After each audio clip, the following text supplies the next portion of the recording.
Fondation des Canadiens pour l'enfance, bien sûr, on a la chance d'être associé à la grande famille des Canadiens de Montréal. Quand on pense aux Canadiens de Montréal, on pense hockey, on pense hiver, mais les enfants, ils veulent s'amuser tout le temps. À la Fondation des Canadiens pour l'enfance, on travaille toute l'année pour trouver des nouvelles opportunités pour faire bouger ces enfants-là. Au revoir, madame. Au revoir.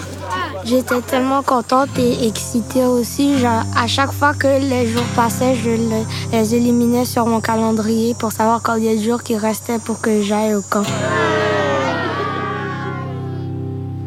Moi, j'étais là quand ils sont arrivés. Ils sont arrivés les 3 autobus pas mal en même temps.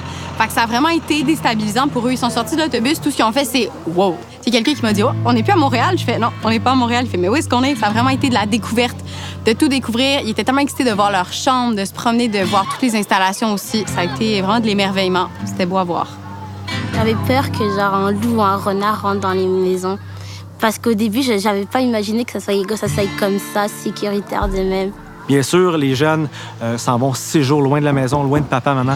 Donc, il peut y avoir un sentiment d'insécurité qui s'installe. Pour nous, donc, c'est important que l'équipe autour des enfants, ce soit vraiment une équipe qui les rassure et qui amène, dans le fond, un climat de confiance pour eux pour profiter du séjour le mieux possible. Je peux pas me réveiller. Bon, réveille-toi! Qu'est-ce que j'ai découvert, c'est qu'avant, je n'aime pas vraiment aller me baigner dans l'eau.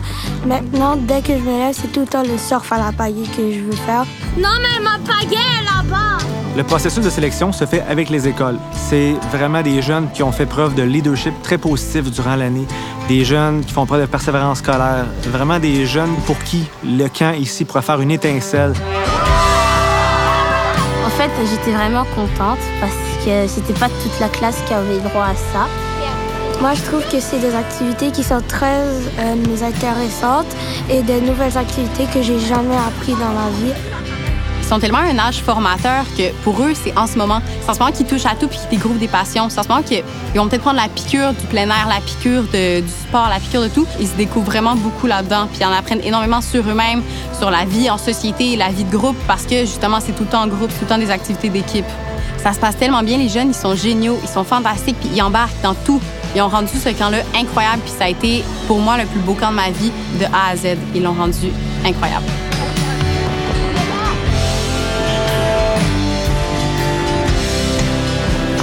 Alors, c'est pour ça qu'on est ici, au Camp Le Petit Bonheur, aujourd'hui. On est venu voir ces jeunes-là apprécier, s'amuser, bouger. On est très contents d'être ici puis d'entendre des jeunes nous dire que c'était le moment de leurs vacances après l'école. Il y avait hâte à ce moment-là, avec des petites appréhensions, mais de leur parler aujourd'hui et qu'ils nous disent à quel point c'est au-delà de leurs espérances. On est tellement contents puis on se dit mission accomplie.